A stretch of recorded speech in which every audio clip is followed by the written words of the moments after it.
दोस्तों साइंस बहुत कम जानती है कि आखिर इंसान सोता क्यों है। हम अपनी ज़िंदगी के मैक्सिमम 25 से 30 साल सोते हुए गुजार देते हैं। ये बहुत बड़ा अरसा है 25 से 30 साल सोते हुए गुजार देना, लेकिन साइंस को आज तक ये जवाब नहीं मिल पाया कि आखिर इंसान सोता क्यों है। दूसरी तरफ अगर हम रूहानियात की मानी तो इसके पास इस सवाल का जवाब मौजूद है। अगर इंसान भूखा रहे तो ये 21वें दिन मर जाएगा, लेकिन अगर इंसान सोए ना तो वह 11वें दिन मर जाएगा। ये मैंने आपको बहुत बड़ा फ़र्क बता दिया है। अगर इंसान 11 दिन तक ना सोए तो वह मर जाएगा। और इससे ये साबित होता है कि खाने से ज़्यादा सोना ज़रूरी है। और रूहानियात के मुताबिक इंसान के दो जिस्म होते हैं और इन दोनों जिस्म को खाना चाहिए होता है। एक जिस्म हमारी बॉडी होती है और दूसरा जिस्म हमारी रूह होती है। जिस तरह हमारे जिस्म को ज़िंदा रहने के लिए खुराक चाहिए होती है, इसी तरह हमारी रूह को भी नींद चाहिए होती है। और आपने अपनी ज़िंदगी में नोट किया होगा कि जब आप अपनी नींद पूरी करके दोबारा उठते हो तो आपके अंदर ज़्यादा एनर्जी आ जाती है, क्योंकि आप उस वक्त अपनी रूह को खाना देकर उठे होते हो, इसीलिए आपका जिस्म ज़्यादा एनर्जेटिक होता है। लेकिन दूसरी तरफ रूहानियत ये भी कहती हैं कि हमारी रूह इतनी ज़्यादा खुराक सोने से हासिल नहीं कर सकती जितनी कि मेडिटेशन यानी कि मुराक़बा करने से हासिल कर सकती है। और रूहानियत ये भी कहती हैं कि ये रूहानी खुराक इंसान की जिस्मानी खुराक से ज़्यादा ज़रूरी है। जब इंसान सोता है तो उसके जिस्म की तमाम हरकत बंद हो जाती हैं और सोने के दौरान एक ऐसा मरहला भी आता है जब इंसान का थिंकिंग प्रोसेस भी बंद हो जाता है और फिर इंसान की आंखें मुकम्मल स्टिल हो जाती हैं।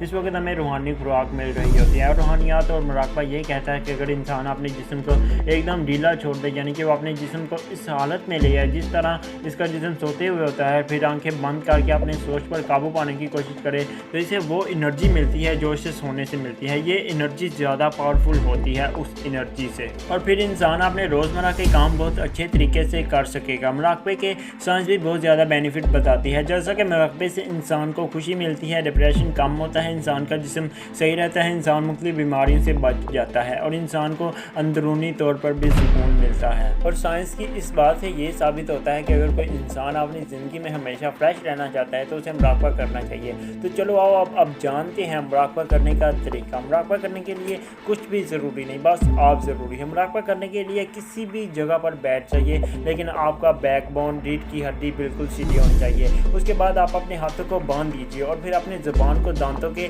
साथ लगा लीजिए और फिर मुँह को बंद कर लीजिए और फिर अपने जिस्म को ढीला छोड़ दीजिए और अपनी सांसों को महसूस कीजिए कि किस तरह आपकी सांस अंदर आ रही है और बाहर जा रही है। आप ये मुराक़बा दिन में 20 मिनट तक कर सकते हो। अगर आप मुकम्मल मालूमात हासिल करना चाहते हो मुराक़बे के बारे में तो आप YouTube पर यह लिख कर सर्च कीजिए। और अब मैं आपको बताता हूँ इस्लामिक मुराक़बा। आप इस्लामिक मुराक़बे में इसी तरह अपनी आंखों को बंद कर लीजिए और फिर आप ये महसूस कीजिए कि आप अल्लाह ताला की इबादत कर रहे हो, तो फिर ये हो जाएगी इस्लामिक मेडिटेशन। आप इन दोनों में से कोई भी मुराक़बा कर सकते हो। ये मेडिटेशन हमारी ज़िंदगी का बहुत अहम पार्ट है, लेकिन हम इसे मिस कर देते हैं। ये मेडिटेशन इतनी पावरफुल चीज़ है कि ये हमारे गोल्स को अचीव करने के लिए जो हमारे पास पावर होती है उसे छीन लेती है, और इसलिए ही कुछ लोग अपनी ज़िंदगी में नाकाम हो जाते हैं। और वीडियो के आखिर में मैं आपको सिर्फ इतना कहूँगा मेरे भाई, मैं भी मेडिटेशन करता हूँ अपनी ज़िंदगी में और आप भी किया करो। और अगर आपको ये वीडियो अच्छी लगी है तो आप इस वीडियो को लाइक करने के साथ साथ मज़ीद वीडियो हासिल करने के लिए नीचे दिए गए रेड बटन पर क्लिक कर सकते हैं और साथ में बेल आइकन को भी हल्का सा टच कर सकते हैं। आज की इस वीडियो में इतना ही। नई वीडियो आने तक अपना और अपने प्यारों का बहुत सारा ख्याल रखिएगा। अल्लाह हाफिज़।